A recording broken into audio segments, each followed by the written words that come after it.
ادھر ادھر اس طرف اس طرف. بسم اللہ الرحمن الرحیم. ایاک نعبد و ایاک نستعین.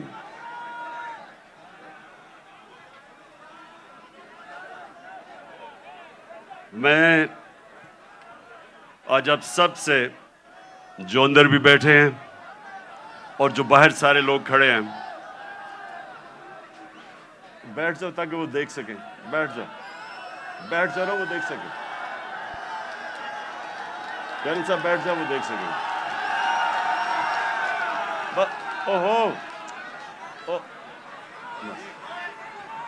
تھوڑا پیچھے. اچھا جی، بسم اللہ الرحمن الرحیم. میں یہ چاہتا ہوں کہ آج بڑی خاموشی سے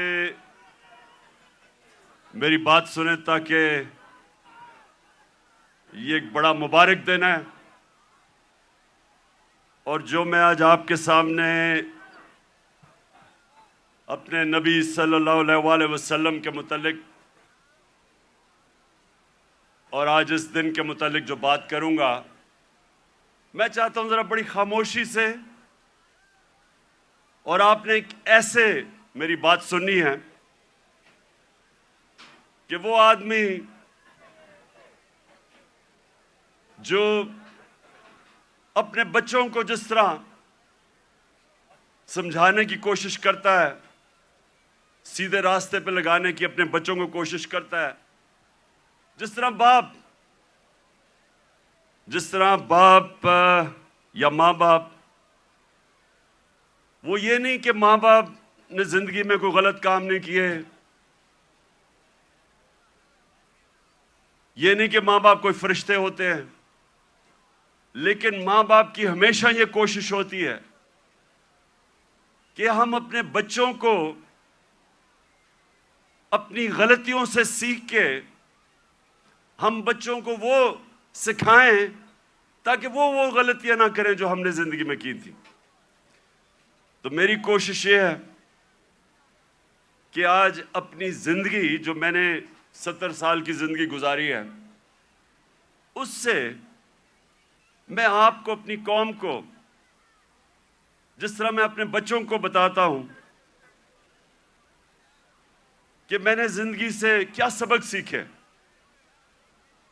اور میری زندگی سیرت نبی سے بدلی کیسے. میں کوئی اسلام کا اسکالر نہیں ہوں، میں اپنے آپ کو کوئی عالم نہیں سمجھتا، میں اپنے آپ کو ایک طالب علم سمجھتا ہوں جو ہر روز سیکھنے کی کوشش کرتا ہے. لیکن اللہ کا شکر ہے کہ عاشق رسول ہونے کے لیے آپ کو کوئی ڈگری نہیں چاہیے. ہمارے دل میں اگر اس کی اللہ محبت ڈال دیتا ہے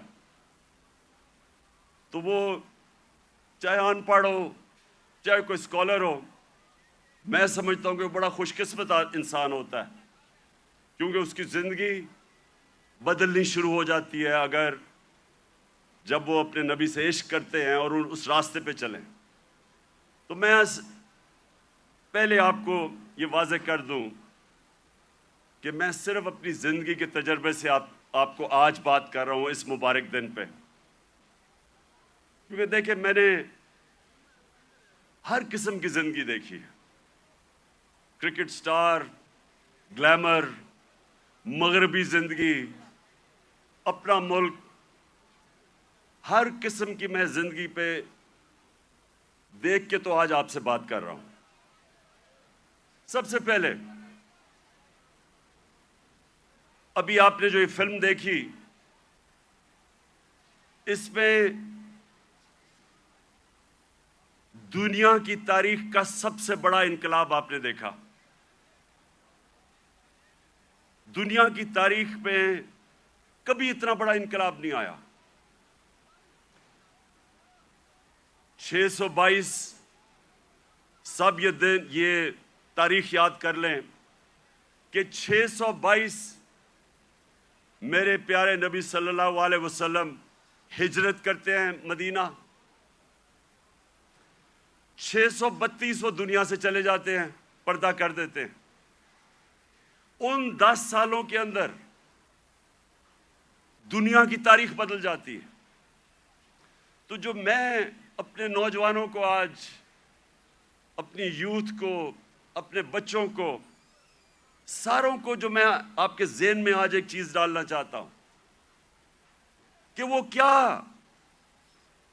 کیا تبدیلی آئی ان لوگوں میں جو ابھی آپ نے فلم میں پہلے دیکھا کہ جن کی کوئی حیثیت نہیں تھی، جہالت تھی۔ 2 سپر پاورز، ایک مغرب میں اور ایک مشرق میں، کوئی بھی حیثیت ان لوگوں کی نہیں تھی۔ 10 سالوں میں یہ قوم بدلی اور انہوں نے دنیا کی امامت کی، جو آپ نے بعد میں دیکھا کہ ساری دنیا میں چھا گئے۔ تو وہ کیا چیز تھی؟ وہ ہمارے نبی صلی اللہ علیہ وسلم نے کس طرح ان لوگوں کو تبدیل کیا، کیسے ان کے کیریکٹر بدل گئے، کیسے لیڈرز بن گئے سب۔ مجھے افسوس سے کہنا پڑتا ہے کہ نہ ہمارے ملک میں، جو واحد ملک اسلام کے نام پہ بنا تھا، نہ ہی مسلمان دنیا پہ اس پہ کام ہو رہا ہے۔ ہمارے نوجوانوں کو، بچوں کو اسکولوں میں پتہ چلنا چاہیے کہ انہوں نے کیسے انسانوں کو تبدیل کیا۔ قرآن میں اللہ کہتا ہے، میں کبھی کسی قوم کی حالت نہیں بدلتا جب تک وہ قوم خود اپنی حالت بدلنے کی کوشش نہیں کرتی۔ وہ قوم کی حالت بدل گئی کیونکہ لوگوں نے اپنے آپ کو بدل لیا اور لیڈرز بن گئے۔ تو میں آج کوشش کروں گا کہ آپ کو میں پھر سے کہہ رہا ہوں، میں اسکالر نہیں ہوں، میں نے اپنی زندگی کے تجربے سے، جو میں نے مغرب کا پورا میں سسٹم اندر سے دیکھا ہوا ہے، تعلیم میں نے باہر لی، اس کے بعد ساری دنیا پھرا کرکٹ کی وجہ سے، پھر سیاست، پھر اپنا معاشرہ اندر سے دیکھا۔ تو میں اب آپ کو اپنے طور پہ بتاؤں گا کہ میرے نبی صلی اللہ علیہ وسلم نے کیسے چینج کیا ان کو۔ وہ لوگ پھر سے، جن کی کوئی حیثیت نہیں تھی، انہوں نے دنیا کی لیڈرشپ سنبھال لی۔ اور آج میں سمجھتا ہوں کہ ہمارا پاکستان ادھر ہی کھڑا ہے۔ وہ جو آپ نے پہلے حالات دیکھے تھے جہالت کے، ہم اس کے بڑے قریب کھڑے ہیں۔ اور ہم نے کیسے بدلنا ہے اپنے آپ کو؟ اگر ہم نے دنیا میں عزت سے رہنا ہے، اور اگر جو بہت بڑی خواب تھی پاکستان کی، علامہ اقبال، جو ان کی شاعری سے انہوں نے غلام ہندوستان کے مسلمانوں کو جگانے کی کوشش کی، اور ان کی شاعری کی قرآن کے اندر، ساری شاعری قرآن کے اندر ہے اور نبی صلی اللہ علیہ وسلم کی سنت کے اوپر ہے۔ اس کے اوپر انہوں نے جگانے کی کوشش کی ہندوستان کے مسلمانوں کو۔ اور وہ خواب کیا تھی کہ ہم ایک ایسا ملک بنائیں گے جو دنیا میں مثال بنے گا کہ حقیقی طور پہ اسلام کیا ہے۔ اور ان کی ساری نظر تھی وہ مدینہ کی ریاست، جدھر ایک مثال بنی تھی دنیا میں، جو ماڈل نے پھر اس کے بعد ساری دنیا پہ وہ پھیل گئے۔ 1000 سال تک مسلمان دنیا کی سپریم پاور رہے تھے۔ تو وہ میں پھر بھی میں پوری عاجزی سے کہتا ہوں کہ میں کوئی اسکالر نہیں ہوں، میں صرف اپنے تجربے سے اب بات کروں گا۔ دیکھیں، سب سے پہلے کیا ہوا، انہوں نے کیسے انسانوں کے کیریکٹر بدلے۔ انہوں نے کیا انہوں نے سب سے پہلے انسانوں کو آزاد کیا، ذہنی طور پہ آزاد کیا، اندرونی طور پہ آزاد کیا، کیونکہ آزاد ذہنی بڑے کام کرتے ہیں۔ غلام ذہن کبھی کوئی چیز ایجاد نہیں کرتے۔ انوویشنز، انوینشنز، نئی ایجاد جو چیزیں ہوتی ہیں وہ آزاد مائنڈ کرتے ہیں، غلام نہیں کر سکتا۔ ایک غلام اچھا غلام ہی بنتا ہے، کاپی کرتا ہے۔ آزاد ذہن بڑے کام کرتا ہے، اور اس کی وجہ کئی 100 سال تک سارے دنیا کے ٹاپ سائنٹسٹ مسلمان تھے، اور وہ اس کی بنیاد رکھی گئی مدینہ میں۔ تو سب سے پہلے انہوں نے کیا کیا؟ میری زندگی میں جو سب سے بڑی رکاوٹ ایک انسان کی پرواز میں ہے وہ ہے خوف۔ اور میں بار بار یہ اپنی قوم کو بتاتا رہتا ہوں کہ جو خوف کا بت ہے اس کا توڑنا بڑا ضروری ہے۔ تو میرے نبی صلی اللہ علیہ وسلم تو جو قرآن تھی وہ چلتے پھرتے قرآن تھے۔ تو قرآن کے اندر جو واضح طور پہ لکھا ہوا ہے کہ جو لوگ ایمان لے آئے اللہ ان کے خوف دور کر دیتا ہے۔ خوف کا سب سے بڑا خوف موت کا۔ اللہ نے کہا زندگی موت میرے ہاتھ میں ہے۔ لوگ ابھی بھی ڈرتے ہیں موت سے، جب پتہ ہے کہ اللہ نے فیصلہ کیا ہوا کہ جب میں چاہوں گا تو اس سے پہلے نہیں جاؤ گے۔ عزت ذلت اللہ کے ہاتھ میں، لوگ ڈرتے ہیں کہ ہم ذلیل ہو جائیں گے۔ میں جب سے سیاست شروع کی لوگ مجھے کہتے تھے جی سیاست بہت بری چیز ہے، آپ کو ذلیل کر دیں گے وہ۔ اور پھر رسک، لوگ اپنی نوکریاں نہیں چھوڑتے، غلط کام کرتے ہیں، غلط آرڈر لیتے ہیں، صرف اس لیے کہ جی میری نوکری نہ چلی جائے، میرا رسک نہ چلا جائے۔ اللہ نے کہا وہ میرے ہاتھ میں ہے۔ یہ بڑا امپورٹنٹ ہے آپ کے لیے سمجھنا کہ وہ کیسے چینج آئے مدینہ کے لوگوں، وہ آزاد ہو گئے، ان کی پرواز اوپر جانی شروع ہو گئی۔ میں اپنی زندگی سے آپ کو بتاؤں، جیسے جیسے اللہ نے، اور جو اس کا سب سے بڑا تحفہ ہے ایمان کا، جیسے جیسے میں نے نبی صلی اللہ علیہ وسلم کی زندگی کو پڑھنا شروع کیا، سیرت نبی کو سمجھنا شروع کیا، تو یہ آہستہ آہستہ میرے بت ٹوٹتے گئے۔ یہ نہیں کہ میرے میں بھی خوف نہیں تھا، میرے میں بھی خوف تھا۔ مجھے بھی یہ ہوتا تھا کہ جی لوگ مذاق اڑائیں گے، لوگ ہنسیں گے آپ کے اوپر۔ مجھے بھی میں تو بلکہ زیادہ، مجھے بچپن میں بہت ہی شرم آتا تھا، تقریر ہی نہیں ہوتی تھی لوگوں کے سامنے، تو مجھے ہمیشہ خوف ہوتا تھا کہ اچھا جی لوگ مذاق اڑائیں گے۔ جیسے جیسے ایمان آتا گیا، میں نے نبی کی سیرت سمجھتا گیا، آہستہ آہستہ یہ بت ٹوٹتے گئے۔ پہلا بت جو میرا ٹوٹا وہ یہ کہ یہ جی آپ ذلیل ہو جائیں گے، آپ کو اگر پولیٹکس میں آئیں گے آپ ذلیل ہو جائیں گے۔ یہ جو بت ہے یہ میں آپ سب کو آج بتا رہا ہوں، یہ اس لیے کہ ہماری ایمان کمزور ہوتا ہے۔ آج جتنا مجھے، جب سے میں سیاست میں آیا ہوں، جتنا مجھے برا بھلا کہا گیا، اگر مجھے ذلت کا ڈر ہوتا تو میں بڑی پہلے چھوڑ کے چلا گیا ہوتا۔ جس طرح کہ میرے اوپر ذاتی اٹیکس، ہر قسم کے میرے اوپر، جس طرح کی انہوں نے گندگی میرے اوپر پھینکی ہے 20 سالوں میں، 26 سالوں میں، کسی اور سیاستدان پہ نہیں پھینکی۔ فیملی کو نہیں چھوڑا، گھر کی خواتین، کسی کو نہیں چھوڑا انہوں نے۔ لیکن کیا یہ اب آپ کے سامنے ہے، میں اپنی ساری قوم کے سامنے کہہ رہا ہوں، کیا مجھے انہوں نے ذلیل کرنے میں کامیاب ہو گئے؟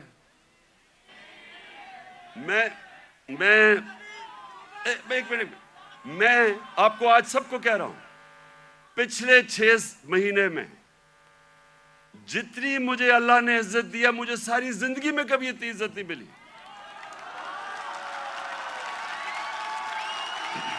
تو اس کا تو میں آپ کے سامنے ہوں، سنیں غور سے سنیں۔ یہ جلسہ نہیں ہے، یہ غور سے سنیں، کیونکہ میں نے آج آپ کو اپنی زندگی سے سمجھا رہا ہوں کہ اگر انسان کے ہاتھ میں ذلت ہوتی تو آج میں بڑا ذلیل ہو چکا ہوتا۔ میڈیا یہ کنٹرول کرتے ہیں، میڈیا کو پیسے یہ دیتے ہیں، لفافے دیتے ہیں، مجھے تو ذلیل ہو جانا چاہیے تھا۔ میں اس لیے اپنی قوم کو کہہ رہا ہوں کہ کبھی اپنے یہ جو بت ہے کہ جی مجھے کوئی ذلیل کر دے گا، یہ یاد رکھے اللہ نے اپنے ہاتھ میں رکھی ہوئی عزت اور ذلت۔ دوسری چیز موت کا ڈر۔ سب کی طرح مجھے بھی موت کا ڈر تھا۔ میں جب پالیٹکس میں آیا اس سے پہلے میں نے اس خوف کے اوپر قابو پایا، کیونکہ میرا ایمان جیسے جیسے مضبوط ہوتا گیا میرا یہ خوف جاتا گیا، اور میں جب اس نتیجے پہ آیا کہ جب اللہ کا فیصلہ ہوگا اس سے پہلے مجھے کوئی نہیں لے جا سکتا، تب میں سیاست میں آیا۔ میں کینسر ہاسپٹل میں 5 سال میرا آفس تھا، میں نے جب کینسر ہاسپٹل بنایا 5 سال میرا آفس تھا وہاں۔ اپنے سامنے میں نے دیکھا 3 میرے دوست وہاں آئے اچھے بھلے چیک اپ کروانے کے لیے، اور 6 مہینے میرے تینوں چلے گئے۔ تو یہ جو ہم سمجھتے ہیں کہ ہم اگر سیف کھیلیں گے تو شاید ہم موت سے بچ جائیں گے، یا کہ ہم اگر اپنے ایمان کے مطابق چلیں گے تو شاید جلدی موت آ جائے، یہ غلط فہمی میں نکال دیں اپنے ذہن سے۔ یہ سب سے بڑا خوف ہے، اور یہ انسان کو روکتا ہے بڑے کاموں سے۔ اور تیسری چیز یہ رسک، کہ جی میری نوکری چلی جائے گی، پیسہ کدھر سے آئے گا؟ محنت انسان کرتا ہے، فیصلہ اللہ کرتا ہے۔ تو یہ جو 3 چیزیں ہیں یہ انسان کو آزاد کر دیتی۔ اور پھر جو بڑا بت ہے، میں کا بت، جو انسان اپنے سے باہر نہیں نکلتا، جو سب سے بڑی جہاد ہے، جہاد اکبر، اپنی نفس کے خلاف، اپنی میں کو کنٹرول کرنے کے لیے، یہ بہت بڑا بت ہے۔ اپنی ذات کے لیے، اپنے آپ کے لیے انسان سمجھتا نہیں ہے کہ اس کو اللہ نے کتنا بڑا مقام رکھا ہے۔ اس کی ویژن، جو انسان اپنے لیے زندگی گزارتا ہے وہ چھوٹا سا انسان بن جاتا ہے۔ جتنا مرضی اللہ اس کو نواز دے، جتنے مرضی پیسے دے دے، علم دے دے، جو اپنی ذات کے لیے زندگی گزارتا ہے وہ آج تک دنیا کی تاریخ میں بڑا انسان نہیں بن سکا۔ لوگ کس کو یاد رکھتے ہیں؟ ہم بڑے ہو رہے تھے لاہور میں تو سارے گنگا رام کو یاد رکھتے تھے۔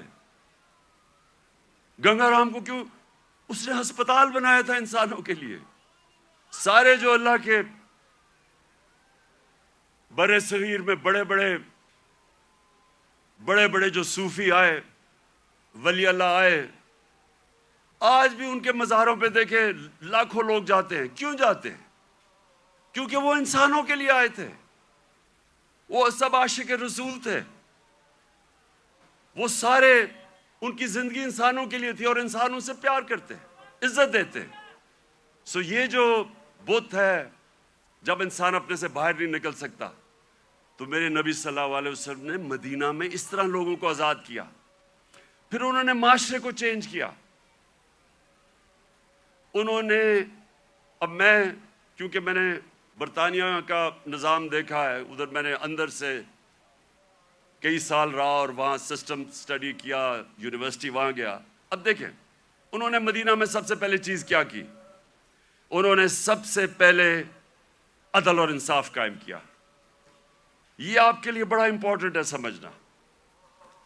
عدل اور انصاف کا مطلب ہوتا ہے rule of law. Rule of law کا مطلب ہوتا ہے سب لوگوں کے لیے ایک قانون، قانون کے سامنے سب ایک برابر، کوئی قانون سے اوپر نہیں ہے۔ یہ بڑا ضروری ہے آپ کو سمجھنا، کیونکہ بدقسمتی سے پاکستان میں ہم نے رول آف لا دیکھا ہی نہیں ہے۔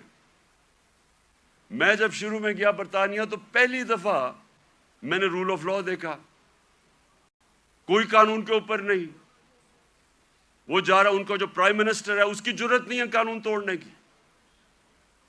ہم نے جب شروع میں دیکھا جو ان کا برطانیہ کا جو شہزادہ تھا پرنس چارلز، اس کو ٹریفک وارڈن نے روک کے فائن کر دیا، وہ سپیڈ کر رہا تھا۔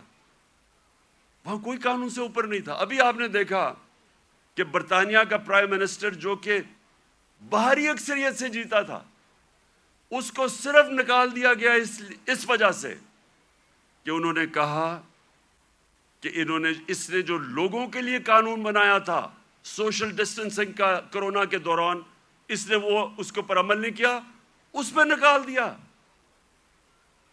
قانون کی بالادستی.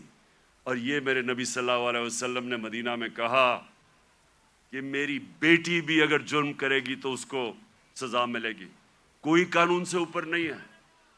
انہوں نے جو عدل اور انصاف کا نظام قائم کیا، یہ یاد رکھیں کہ پہلے عدل اور انصاف آیا پھر خوشحالی آئی. یہ نہیں کہ پہلے خوشحالی آئی اور پھر انصاف ہوا. انصاف کی وجہ سے خوشحالی آتی ہے معاشرے میں. جو آج دنیا کے اندر ایک انڈیکس ہے، اسے کہتے ہیں رول آف لا انڈیکس، کہ کن معاشروں میں دنیا میں قانون کی بالادستی ہے اور کن معاشروں کے اندر جنگل کا قانون ہے، یعنی جس کی لاٹھی اس کی بھینس. آپ کو حیرت ہوگی سن کے کہ جس ملک میں سب سے زیادہ قانون کی حکمرانی ہے، یعنی انصاف ہے، جو مدینہ کی ریاست میں قائم کیا گیا، وہ ہے سوئٹزرلینڈ. سوئٹزرلینڈ میں 99.9% رول آف لا انڈیکس ہے، یعنی مکمل انصاف ہے. وہاں کوئی انسان قانون کے اوپر نہیں ہے. سب سے خوشحال جگہ ہے سوئٹزرلینڈ. وسائل ہے ہی نہیں. اور سب سے کم رول آف لا انڈیکس پہ کون ہے؟ نائجیریا، 7%. وہ ہے تقریباً 100%، وہ ہے 7%. نائجیریا سب سے زیادہ افریقہ میں تیل نائجیریا میں ہے.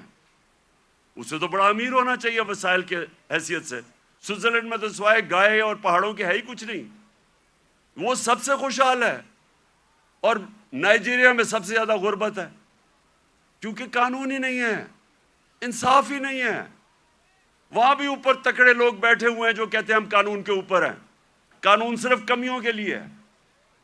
ادھر بھی کوئی وہ ملک جدھر افریقہ میں سب سے زیادہ تیل ہے، وہ غربت ہے، کیونکہ صرف 7% رول آف لا انڈیکس ہے. اور آپ کو افسوس ہوگا کہ تقریباً ساری مسلمان دنیا 20% سے کم ہے. پاکستان بھی 10% سے کم ہے. ہمارا یہ حال ہے. تو کیسے خوشحالی آئے گی؟ کیونکہ ہم نے جو میرے نبی صلی اللہ علیہ وسلم نے مدینہ کی ریاست میں جو پرنسپل سیٹ کیے تھے، نمبر 1 تھا انصاف. وہ آپ کے سامنے تماشا ہو رہا ہے. ملک میں جو طاقتور ہے وہ اپنا ہی پروسیکیوٹر بھی رکھ رہا ہے، نیب کا ہیڈ بھی اپنا، FIA بھی، اور بچتے بھی جا رہے ہیں. اور جیلوں کے اندر پھنسے ہوئے بیچارے غریب لوگ. آپ جیلوں والے جو غریب لوگ ہیں انہیں بھی کہیں جی اپنا پروسیکیوٹر لا لیں، وہ سارے بچ جائیں گے. اور پھر یہ بار بار میں اپنی قوم کو وہ حدیث سناتا ہوں کہ میرے نبی نے کہا، نبی صلی اللہ علیہ وسلم نے کہا کہ تمہارے سے پہلے بڑی قومیں تباہ ہوئیں جدھر چھوٹے چوروں کو جیلوں میں ڈالتے تھے اور بڑے ڈاکوؤں کو آپ پکڑتے نہیں تھے. یہ تباہی کا انہوں نے بتایا. اور آج آپ دنیا میں دیکھ لیں، جو ملک بڑے ڈاکوؤں کو نہیں پکڑ سکتا وہ غریب ہیں سارے، وسائل کے باوجود. سو نمبر 1 پرنسپل انہوں نے سیٹ کیا رول آف لا. نمبر 2، اور رول آف لا کے ساتھ میرٹ، کیونکہ جدھر انصاف ہوتا ہے ادھر ہی میرٹ ہوتی ہے. آج آپ مغربی یہ ملک پہ چلے جائیں، سارے جتنے امیر ملک ہیں سب 90% سے زیادہ رول آف لا ہے. اور رول آف لا کے ساتھ میرٹ آ جاتی ہے. اور دوسری چیز، میرے نبی صلی اللہ علیہ وسلم نے امر بالمعروف و نہی عن المنکر، وہ جو اللہ کا حکم ہے کہ ساری عوام کو اللہ کا فرمان ہے کہ تم نے اچھائی کے ساتھ کھڑا ہونا ہے اور برائی کے خلاف کھڑا ہونا ہے. یہ ہے بیسز ایک مہذب معاشرے کی. میں اب آپ کو بتاؤں، میں نے جو انگلینڈ میں دیکھا، کیونکہ میں نے پھر سے آپ کو کہوں اندر سے میں نے وہ معاشرہ دیکھا. ایک دفعہ کسی آدمی کے اوپر یہ الزام لگ جائے کہ اس نے چوری کی ہے، کرپشن کی ہے، وہ جو مرضی ہو، سارا جو اس کے دوست بھی ملنا چھوڑ دیتے ہیں، ان کے ملنے والے بھی ان کو ملتے نہیں ہیں، وہ جاتے ریسٹورنٹس میں جاتے ڈرتے ہیں. کیوں ہمارے وہ جو باہر گئے ہوئے ہیں ان کو آوازیں پڑتی ہیں؟ جو ہمارے باہر بیٹھے ہوئے ہیں کیوں آوازیں پڑتی ہیں؟ کیونکہ سنیں کیوں پڑتی ہے؟ کیونکہ وہ اس معاشرے میں ہوتا ہی ایسے ہے. اگر کسی کے اوپر یہ لگ جائے کہ اس نے پبلک کا پیسہ چوری کیا ہے، کرپشن کا مطلب ہوتا ہے پبلک کا پیسہ چوری کرنا، وہ کہیں نکل ہی نہیں سکتا، کیونکہ وہ قوم امر بالمعروف پہ چلتی ہے. ایک میں آپ کو مثال دیتا ہوں. امریکہ کے اندر ایک تھا برنی میڈوف، اربوں ڈالر پتی تھا. ساری سوسائٹی میں سارے بڑے بڑے فلم سٹارز سوسائٹی کے سارے اس کے سے ملتے تھے، تصویریں کھچاتے تھے. امیر ترین امریکہ کا آدمی تھا. اس کے اوپر فلم بھی بنی ہوئی ہے نیٹ فلکس پہ. وہ برنی میڈوف کئی سالوں کے بعد پتا چلا جناب اس نے فراڈ سے پیسہ بنایا تھا. پتا چلا کہ اس نے فراڈ سے پیسہ بنایا تھا. لوگوں کو تو چھوڑے نا کہ لوگ اس سے سارے دنیا بھاگ گئی اور وہ جیل میں چلا گیا. اس کی بیوی نے اس کو طلاق دے دی. اس کے ایک بیٹے نے خودکشی کر لی کہ میں دنیا کے سامنے نہیں جا سکتا. اس کا دوسرا بیٹا گھر کے اندر بند ہو گیا، 2 سال میں بیمار ہو کے مر گیا. کیونکہ ہم پبلک کے سامنے کیسے جائیں گے؟ سنگاپور کے اندر ہمارے ساتھ تقریباً ہماری تھوڑی دیر کے بعد آزاد ہوا تھا. سنگاپور کے پاس ایک ایسا پرائم منسٹر آ گیا، لی کوان یو.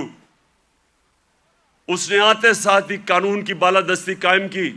سنگاپور اور پاکستان کا ایک ہی جتنا تھا. ہمارا جو اوسط آمدنی پر کیپٹا انکم ہماری اور سنگاپور کی ملتی تھی، ایک ہی جتنی تھی. آج 60 کی دہائی میں ایماندار پرائم منسٹر آیا، قانون کی بالادستی قائم کی. جیسے ہی آپ قانون کی بالادستی قائم کرتے ہیں کرپشن ختم ہو جاتی ہے. وہ سنگاپور کا ایک منسٹر، اس کا اپنا دوست تھا، وہ پکڑا گیا کرپشن میں. اس دوست کو، وہ پرائم منسٹر کا دوست تھا، جیسے ہی وہ پکڑا گیا اسے پتا تھا کہ میں اب بچ نہیں سکتا، حالانکہ میں پرائم منسٹر کا دوست ہوں. اس نے خودکشی کر لی کہ اب میں معاشرے میں کیسے جاؤں گا، کیونکہ معاشرے میں امر بالمعروف ہے. عوام کھڑی ہو جاتی ہے اچھائی کے ساتھ. وہی سنگاپور. اب یہ سوچیں، ہم اور سنگاپور ایک ہی جگہ تھے 60 کی دہائی میں. آج وہ ہمارا کتنا پر کیپٹا انکم ہے، اوسط آمدنی آج پاکستان میرے خیال میں $2,500 ہو گیا، 3,000 مجھے ابھی پورا ایگزیکٹ نہیں پتا. سنگاپور میں $60,000 پر کیپٹا انکم ہے، اوسط آمدنی. تو پہلے انصاف اور اس کے بعد خوشحالی اور معاشرے کی ذمہ داری ڈال دی میرے نبی صلی اللہ علیہ وسلم نے امر بالمعروف پہ. تیسری چیز، انہوں نے اپنے معاشرے کے اندر مدینہ کی ریاست میں کیا کیا؟ تعلیم کی ایمرجنسی لگا دی. جنگ بدر کے بعد جو قیدی مکہ کے قیدی تھے ان کو واپس کے پیسے لے سکتے تھے،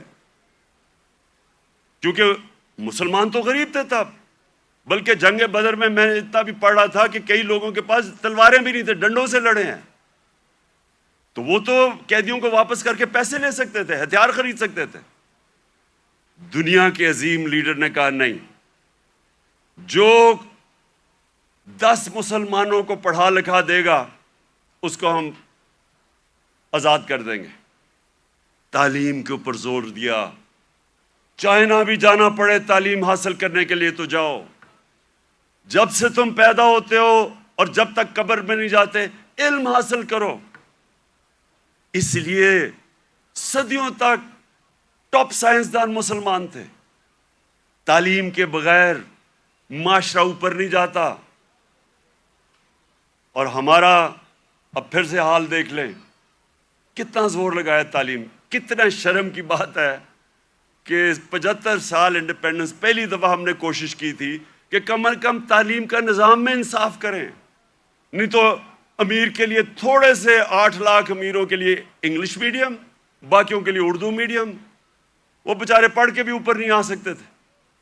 ایک تعلیمی نظام جو غریب کو غریب کرتا تھا، جو ملک میں ناانصافی پھیلاتا تھا، وہ ہم نے کوشش کی.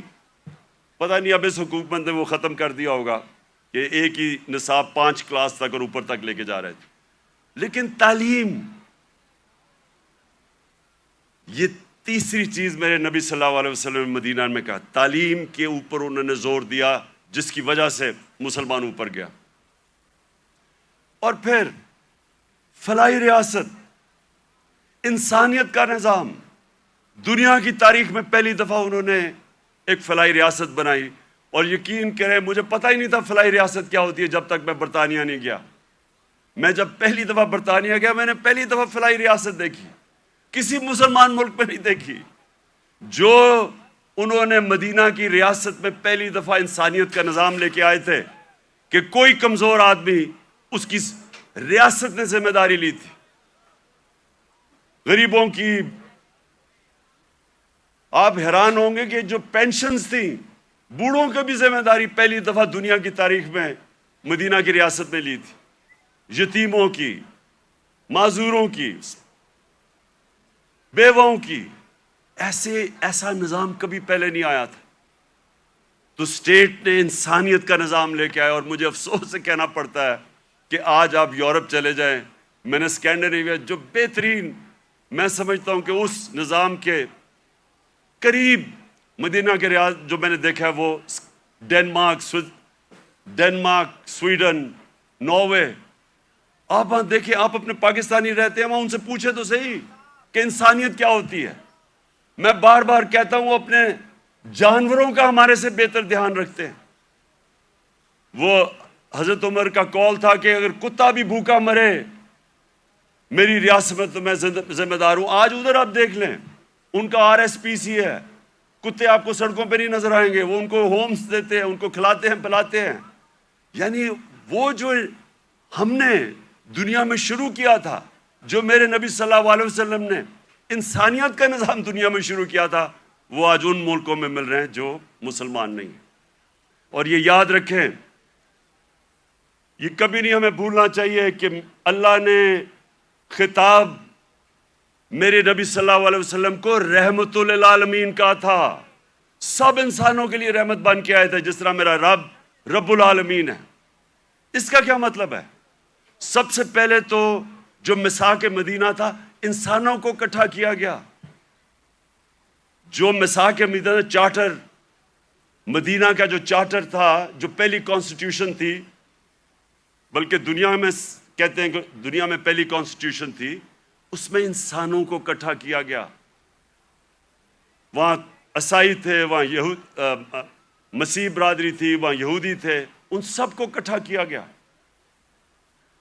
انسانوں کو تقسیم نہیں کیا گیا، اکٹھا کیا گیا. تو یہ لیڈر کی نشانی ہوتی ہے کہ لوگوں کو، انسانوں کو اکٹھا کرتا ہے، تقسیم نہیں کرتا. لیکن اس کا ایک اور بھی مطلب ہے کہ جو بھی معاشرہ میرے نبی صلی اللہ علیہ وسلم کے احکامات پہ چلے گا، جو بھی ان کی سیرت پہ چلے گا، وہ مسلمان ہیں یا نہیں ہیں، اللہ کی ان کی برکت آ جائے گی ان کے اوپر، کیونکہ وہ رحمت للعالمین تھے. اگر صرف ان کی سیرت پہ چل کے مسلمانوں کو ہی فائدہ ہونا تھا تو اللہ ان کو رحمت للعالمین نہ کہتے، رحمت المسلمون ہوتے وہ. تو اس لیے آج اگر آپ دیکھتے ہیں ملکوں کی خوشحالی، آپ دیکھیں کہ کتنی طور پہ وہ میرے نبی صلی اللہ علیہ وسلم کی سیرت پہ چل رہے ہیں. آپ کو حیران ہوں گے کہ جب ہم نے بھی شروع میں پڑھا، ہم بھی حیران ہوئے. میں نے بہت پہلے پڑھا، محمد عبدو بڑا اسکالر تھے، بہت بڑے عالم تھے اسلام کے. وہ جب پہلی دفعہ یورپ کوئی 125 سال پہلے گئے اور مصر سے گئے، تو جب وہ مصر واپس آئے، انہوں نے کیا کہا؟ انہوں نے کہا میں یورپ گیا تھا، وہاں مسلمان تو نہیں نظر آئے، لیکن بڑا اسلام نظر آیا. اور جب واپس مصر آئے تو کہتے مسلمان تو بہت ہیں، اسلام بہت کم نظر آ رہا ہے. تو ہم پاکستانی جدھر آج کھڑے ہیں، ہمارے پاس ایک راستہ ہے. اور میں اس لیے آج میں چاہتا ہوں کہ اس مبارک دن ہم عشق کرتے اپنے نبی صلی اللہ علیہ وسلم سے، لیکن ہم انہوں نے جو ان کی سیرت پہ عمل نہیں کرتے، اور اس کی وجہ سے ہمارے حالات اچھے نہیں ہیں۔ اور میرا یہ ایمان ہے کہ جب تک ہم وہ جو انہوں نے راستہ بتایا اس پہ نہیں چلیں گے، ہمیں عزت نہیں ملنے لگی۔ پرائم منسٹر باہر جاتا ہے اور بھیک مانگ رہا ہوتا ہے، جی مجھے پیسے دے دو نہیں تو ہمارا ملک تباہ ہو جائے گا۔ سب 22 کروڑ لوگوں کے لیے، ہم سب کے لیے شرمناک ہے کہ وہ ملک جس کا نعرہ تھا پاکستان کا مطلب کیا، لا الہ الا اللہ، یہ بڑا نعرہ ہے، یہ دعویٰ ہے بہت بڑا، یہ اللہ سے وعدہ ہے کہ اللہ تیرے سوا کوئی خدا نہیں ہے۔ وہ آج ایسے پھر رہا ہے دنیا میں، کوئی آتا ہے گورے رنگ کا، کوئی باہر سے آ جاتا ہے، سارے گر جاتے ہیں اس کے سامنے۔ نہ عزت ہے، نہ آزادی ہے۔ جو حکم ملتا ہے کہ اچھا جی روس سے تیل نہیں لینا، ہم نہیں لیتے کیونکہ حکم آیا باہر سے۔ تو میرے پاکستانیوں، ہمیں آج اس مبارک دن پہ اپنے ریفلیکٹ کرنا ہے، غور اور فکر کرنا ہے کہ ہم نے کیسے اس قوم کو اس قوم ادھر پہنچانا ہے جس کے لیے یہ ملک بنا تھا۔ یہ ملک اس لیے نہیں بنا تھا کہ تھوڑے سے لوگ، 1% لوگ امیر ہو جائیں اور پیسے بنائیں اور قانون کے اوپر چلے جائیں اور باقی لوگ ان کی غلامی کریں، اس لیے نہیں ملک بنا تھا۔ ملک بنا تھا، ایک بڑا خواب تھا کہ ہم ان پرنسپلز پہ چلیں گے، اور دنیا کی تاریخ شاہد ہے کہ وہ 10 سالوں کے اندر، 10 سال، زیادہ دیر نہیں، 10 سالوں کے اندر وہ قوم کھڑی ہو گئی تھی۔ پہلے 4-5 سال تو مشکل سے، پہلے 4-5 سال تو امہ سروائیو کر رہی تھی بڑی مشکلوں سے، کبھی جنگ احد، پھر جنگ خندق، بڑی مشکلوں سے امہ نے اپنے آپ کو بچایا، قربانیاں دے کے اپنے آپ کو بچایا۔ اس کے بعد وہ پھر ان کا عروج شروع ہوا۔ قومیں قربانیاں دے کے بنتی ہیں، قومیں بھیک مانگ کے اور قرضے دے کے اور دوسروں کے سامنے ذلیل ہو کے نہیں قومیں بنتی۔ قومیں بنتی ہیں جب، جس طرح دنیا کے عظیم لیڈر نے اپنی مثال دی کہ جب جنگ خندق کے اندر مشکل وقت تھا، کھانا پینا نہیں تھا کیونکہ وہ چاروں طرف مکہ کے وہ کفار نے گھیرا ہوا تھا ان کو، تو لوگوں کو کہا پیٹ ایک پتھر باندھو پیٹ پہ، اپنے پیٹ پہ 2 پتھر باندھے ہوئے تھے۔ لیڈر نے قربانی دے کے اپنی قوم کو کھڑا کیا تھا۔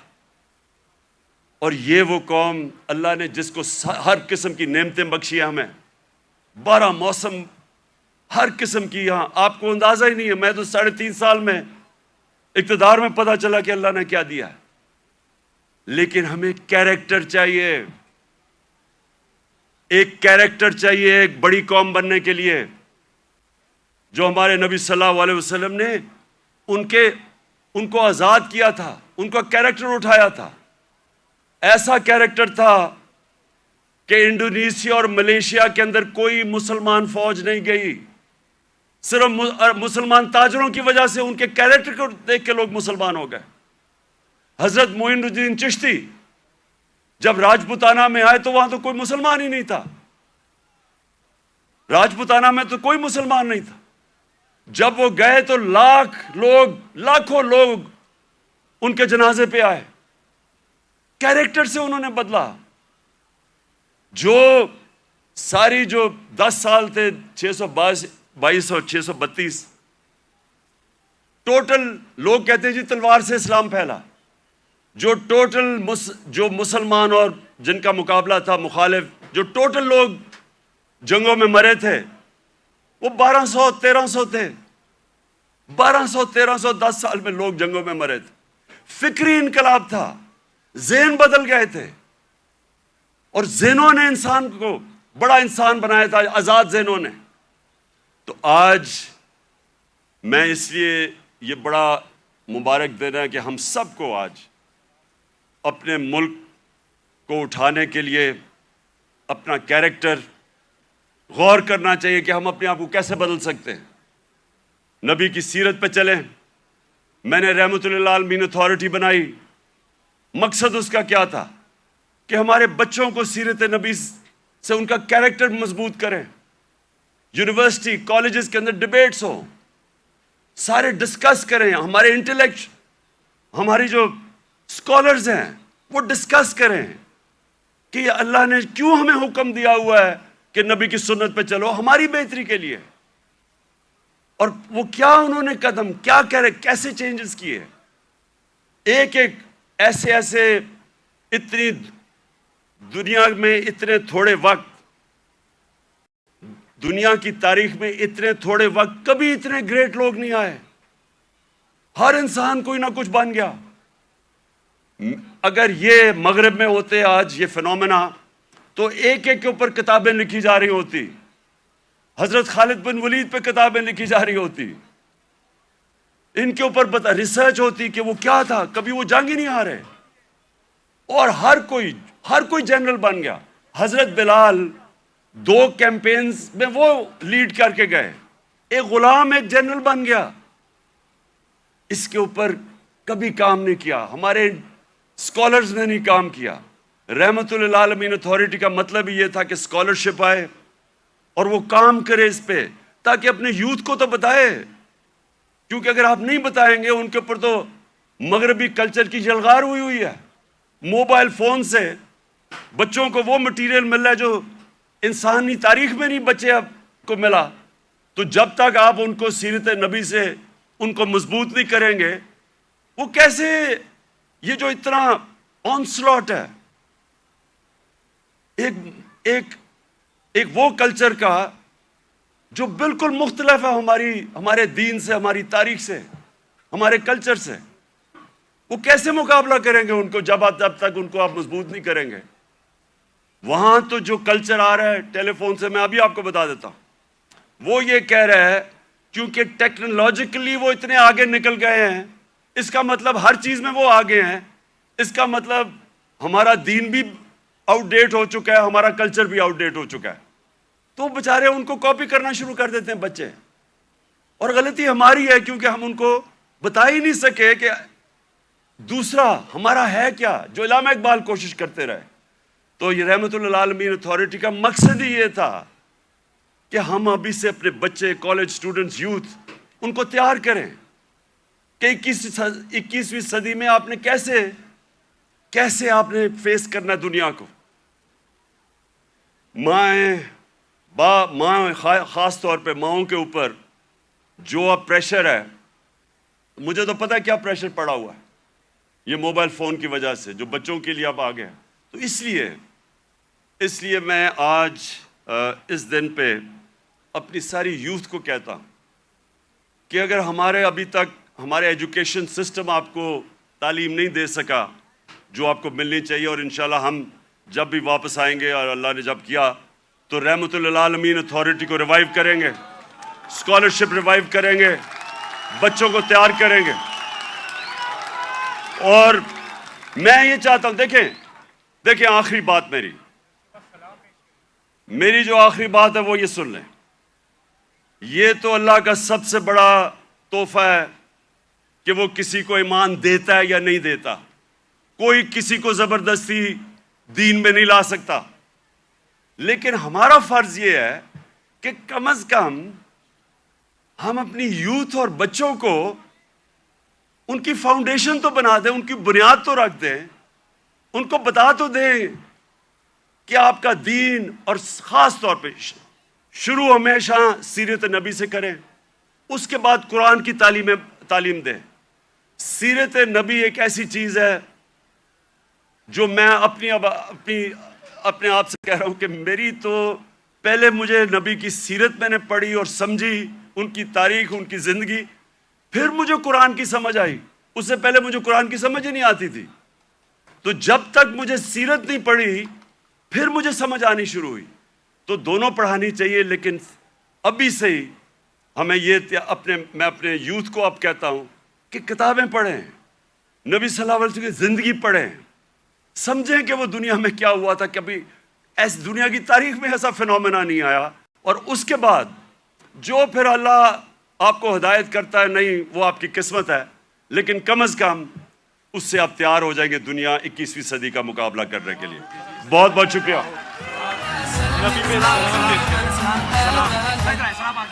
سلام. اب ہم سب مل کے سلام پیش کریں گے. سلام